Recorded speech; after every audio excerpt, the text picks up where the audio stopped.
And welcome back, everyone. And now it's time for our final session together, where we're going to do some local interviews and talk more about conservation initiatives in Belize and on Tobacco Key. So, on the Belize Barrier Reef, you can see beautiful apex predators such as this nurse shark cruising over the reef.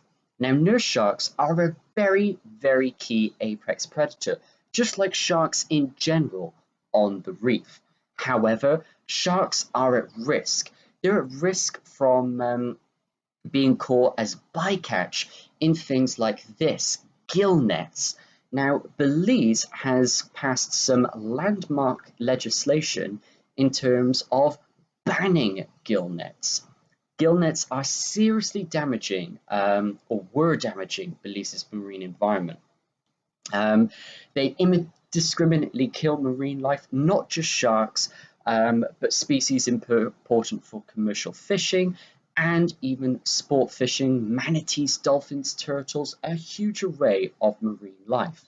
This was having following on effects because Belize's GDP is contributed to by tourism by 45%, and roughly 70% of all tourism in Belize is marine related. So a healthy marine environment is absolutely crucial here in Belize. So Belize banning gill nets, which was instrumental by a marine conservation organization called Oceana here in Belize, has been really important in terms of protecting species like sharks, which are actually more economically important in terms of being alive and being present on the reef, rather than being fished for their fins and or their meat. Another integral species to the Belize Barrier Reef is the presence of reef herbivores or reef grazers, such as parrotfish and surgeonfish species.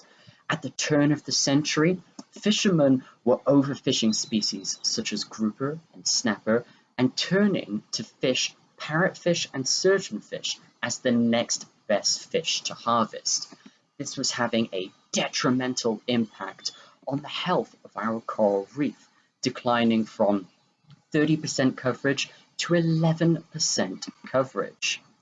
The wonderful thing about Belize is that it was a voluntary recommended ban on fishing reef grazers from fishermen once it was made clear to them the importance of reef grazers.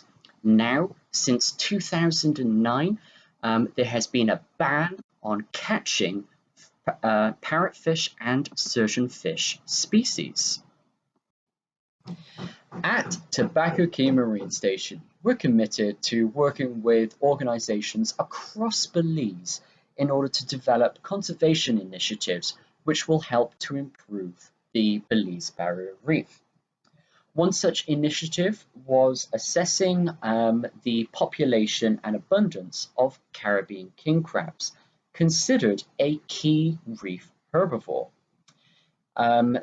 Their ecological role has often been overlooked as they feed on macroalgae, and their grazing rates may be higher than that of many parrotfish. In 2020, Tobacco Key Marine Station partnered with Healthy Reefs for Healthy People, and together we were looking at assessing the population of Caribbean king crabs around Tobacco Key. We caught crabs in the wild, and here you can see our captured crabs. We have adults in red and juveniles in green.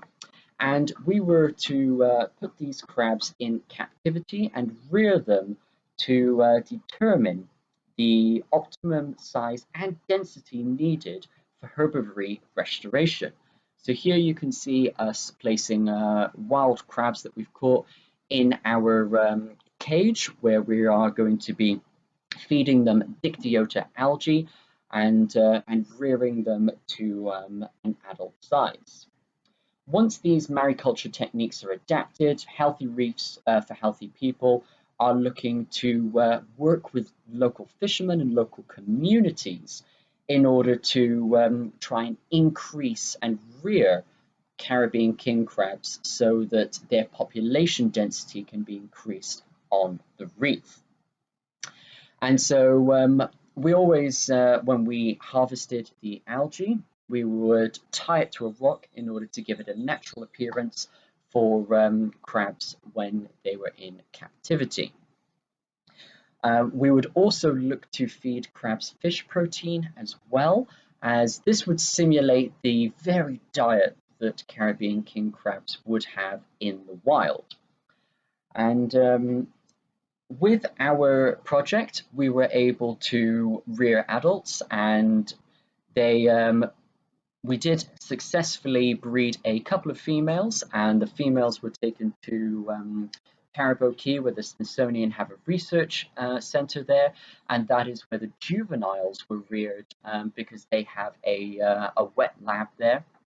And the final part of our process with the crabs, and like I said, was to check them for signs of pregnancy. So here you can see us, we've got a female, so you would lift the abdomen sac on the underside of the crab, and there we're looking for tiny little red dots, which indicates the presence of eggs.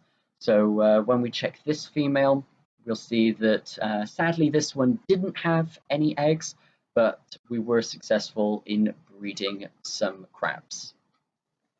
Coral restoration here in Belize is essential in maintaining a high reef health index score for Belize. Organisations such as Fragments of Hope outplant staghorn and elkhorn corals in tables just like this, and when the juveniles reach size, they can be outplanted on the reef. These long-term coral restoration efforts in Belize have been successful in bringing back both reef structure and function here in Belize, all thanks to Fragments of Hope. Right now, we're going to do some local interviews. We're going to chat to a couple of the locals on the island and just find out what are some of the local residents, local businesses doing on Tobacco Key to try and aid conservation efforts. Are they trying to reduce their power usage? Are they trying to make little changes in their lives so that we are better conserving our marine environment? And we're going to chat with Mark Bradley here. Mark is owner of Windward Lodge. Afternoon. Afternoon. And so, Mark, we'd love you to chat to us about your recent solar installation. So when did you switch over to solar?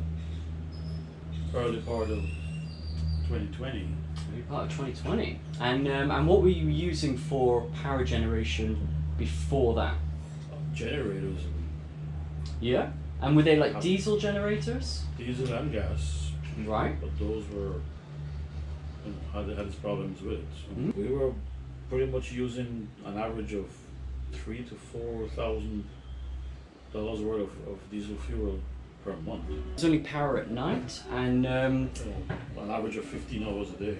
15 hours, and you were having to ship this fuel in from the mainland, and Yes. you were doing that a couple of times a week then, yeah? Yes. Wow. So besides being, a big job in transferring all that, and the cost in transferring all that, there's a cost of maintaining the equipment. Yeah, of course. And could you show us your new solar shed? So hence in making the decision to go solar is a big step, but definitely paying off Yeah. in omitting all that expense Of and course. cost in running Jenny, and also cleaner. Yep.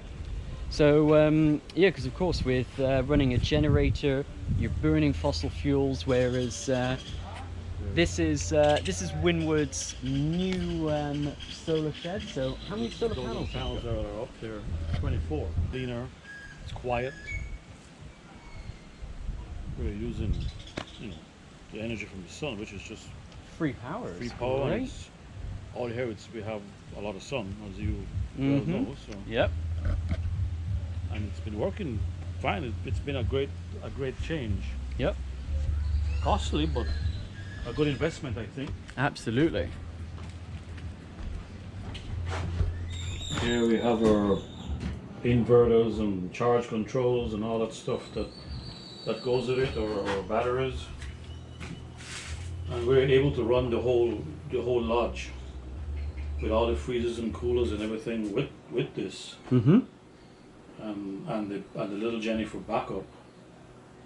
And it's just taken us a bit of learning on power management to get it all tweaked out to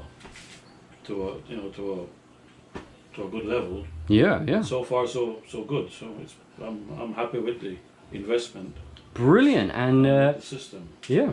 And you've done a really big step in terms of conservation of reducing your carbon footprint by installing the solar system here. Mark, thank you so much for your time today. You're welcome. Really appreciate it, and hope you guys enjoyed learning about Windward's switch from diesel generator power to solar power. Yep. No. My next thing is to add to this is to go with a bit of wind power Ooh, that will be exciting. in combination with this. Yeah. Yep. Hey guys, so we're here with Geraldine. Geraldine runs Windward Lodge here, and we're just going to talk to Ger about conservation and how she got into it. And Ger's going to share the fact that she's worked with fisheries here in Belize. So Ger, how did you develop a love and interest in conservation? Well, I've grown my entire life knowing that my dad is a fisherman, and that I personally grew up having to rely on that livelihood because he was a sole breadwinner for our family. So when my dad used to come, even though he smells like lobster and fish, I would still run up to him and hug him. And eventually, as I grew older, I realized that, you know what? If there aren't any more lobsters and conch and fish, then what are we going to do? My dad will have to go and find something else to do. But that wasn't a possibility because he started to be a fisherman from he was 6 years old with his older siblings. And again, my entire family are fishermen.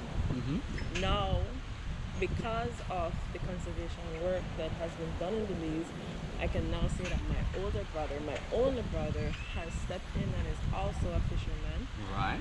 And hopefully down the road, who knows, maybe my nephew or even my son will eventually be a fisherman. And so I have to make sure that the work that is done in Belize can ensure that there is viable fishing populations here for them in the near future and the far future. Absolutely. And so, so you're